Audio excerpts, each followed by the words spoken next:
ایک سوال ہے تھوڑا سا اگر مشکل لگے تو آپ مجھے معاف فرما دیجیے گا، لیکن کیونکہ آپ بڑی ایک میچور پولیٹیشین ہیں، تو نام کے مسلمان اور اصلی مسلمان میں کوئی فرق نظر آیا آپ کو؟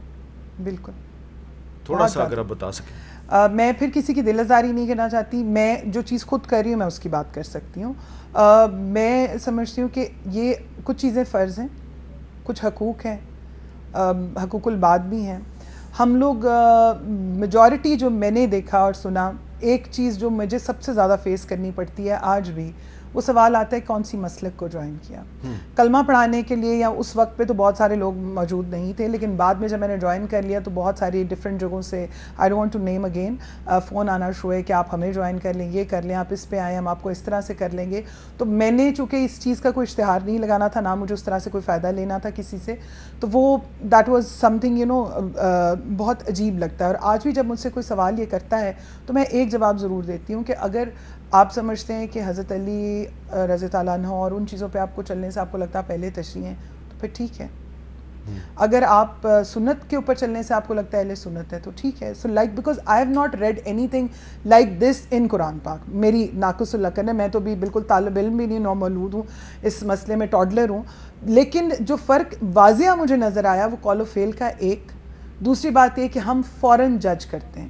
ہم اللہ سے تو چھپاتے نہیں ہیں گناہ کرتے ہوئے، لیکن ہم بندوں سے پردے رکھتے ہیں۔ اچھا، آپ یعنی کہ مسلمان آپ ہو گئیں، لوگ پھر پوچھنے لگے کہ تم شیعہ ہو یا سنی ہو؟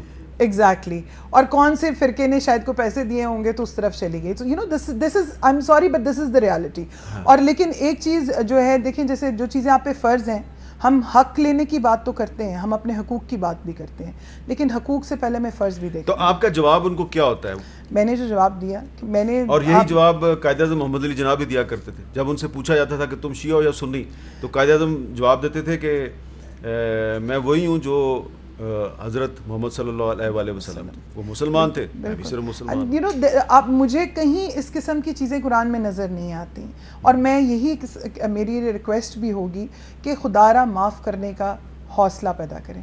اخلاق اور معافی یہ دو چیزیں بار بار جو ہیں وہ کہی گئی ہیں، اور میرے خیال میں اگر ہم ان چیزوں پر چلیں تو بہت ساری چیزیں آسان ہو جاتی ہیں۔ مشکلیں تو بہت ساری آتی ہیں، مجھے بھی آئیں اور آتی بھی رہیں گی، لیکن it's all how you tackle, اور دوسروں کو جج نہ کریں۔ آپ نے بطور ایک پارلیمنٹیرین بہت سے مختلف بیرونی ممالک کا دورہ بھی کیا ہے، وہاں کی پارلیمنٹس میں بھی آپ گئی ہیں، تو مغربی معاشروں میں اور پاکستانی معاشرے میں کیا آپ کو فرق نظر آیا؟ میں the most developed country, most powerful country, if you talk about like America کی اگر ہم مثال لے لیں، میں ایک پروگرام تھا اس پہ گئی تھی، اور اس کے علاوہ بہت سارے ممالک میں بھی ہم جاتے رہتے ہیں اور گئے ہیں۔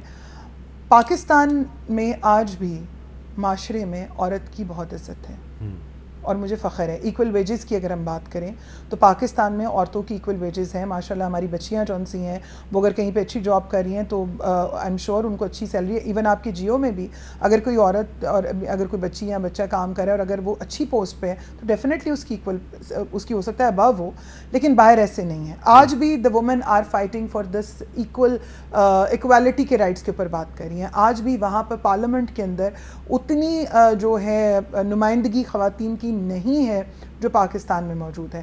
وہاں پر عورتوں کے بہت سارے مسائل ہیں، وہاں پر بھی بہت زیادہ لائک ہم نے دیکھا وومن لائک فزیکل ابیوز بہت زیادہ ہے، بہت ساری چیزیں، لیکن چونکہ ان کا وہ جو سسٹم ہے وہ اس طرح کا ہے کہ وہ پورٹری نہیں، وہ شو نہیں کرتے، وہ چیزیں نمایاں نہیں ہوتی، کنٹرولڈ ہے بہت زیادہ، تو وہ پھر چیزیں جو سی اس طرح سے نظر نہیں۔ لیکن جیسا کہ میں نے پہلے آپ سے کہا کہ ایوان ریڈلی نے اگر اسلام قبول کرنا ہے تو اس کو مشکل کا سامنا نہیں کرنا پڑے گا، لیکن آپ کو تو مشکلات کا سامنا کرنا پڑا۔ بالکل، شاید آپ بالکل صحیح کہہ رہے ہیں، مجھے مشکلات کا سامنا کرنا پڑا بھی، لیکن پھر رب کی ذات نے جہاں مشکلات تھیں وہاں پر مجھے ایسے لوگ بھی دیے، جیسے رضا بھائی ہیں میرے، عطا وغیرہ، میرے کچھ اور جو بہت کلوز فرینڈز ہیں جنہوں نے مجھے ایک فیملی کی طرح کور بھی کیا۔ اس دوران میں کوئی پڑھا کچھ ایسے لوگوں کے بارے میں جو پہلے مسلمان نہیں تھے پھر مسلمان ہو گئے. ایک چیز جو ہے میں نے جو پڑھا میں نے صرف قرآن پاک کو پڑھا اور میں نے اسی میں سے گائیڈنس لی.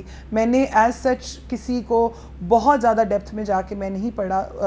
متاثر ضرور آپ ہوتے ہیں لیکن پھر میں نے کہا کہ there are several personalities even in Quran even in Bible but I think it's all. اچھا اب آخر میں نا ایک چیز جو ہے وہ ہمیں ضرور, آپ نے ویسے بار بار اس کا ذکر کیا لیکن کلیئر کر دینے کی ضرورت ہے کہ آپ نے اپنی مرضی سے بغیر کسی جبر کے بغیر کسی زور زبردستی کے آپ نے اپنا مذہب تبدیل کیا ہے اور آپ کسی مذہب کو برا نہیں کہہ رہی ہیں. آپ نے کہا کہ میں صرف ایک سٹیپ آگے چلی گئی ہوں. تو وہ لوگ جن کو زبردستی مذہب تبدیل کرنے پہ مجبور کیا جاتا ہے, آپ قومی اسمبلی میں ان کے رائٹس کے لیے بولیں گی؟ جی بالکل میں بات بھی کروں گی, ہم نے پہلے بھی بات کی اور اب بھی کروں گی, کیونکہ میں سمجھتی ہوں کہ جو لوگ جبراً کسی کا مذہب تبدیل کرواتے ہیں اور وہ شاید کسی جنت کا اگر خواب سوچتے ہیں تو وہ ایسے نہیں, کیونکہ اسلام تو اس کی اجازت نہیں دیتا. اسلام اس کی اجازت نہیں دیتا اور اسلام آپ کو قطعاً اس چیز کی اجازت بھی نہیں دیتا کہ آپ کسی کو ذرا سی بھی تکلیف پہنچائیں. آج جس ایجنڈے کے اوپر باہر کی دنیا بات کرتی ہے, اگر ہم کلائمیٹ چینج کو ہی لے لیں تو آج سے کتنے 100 سال پہلے حضرت صلی اللہ علیہ وسلم نے کہا تھا کہ جب آپ لوگ جہاد پہ جاتے ہیں, جنگ پہ جاتے ہیں تو درختوں کو کاٹیے مت.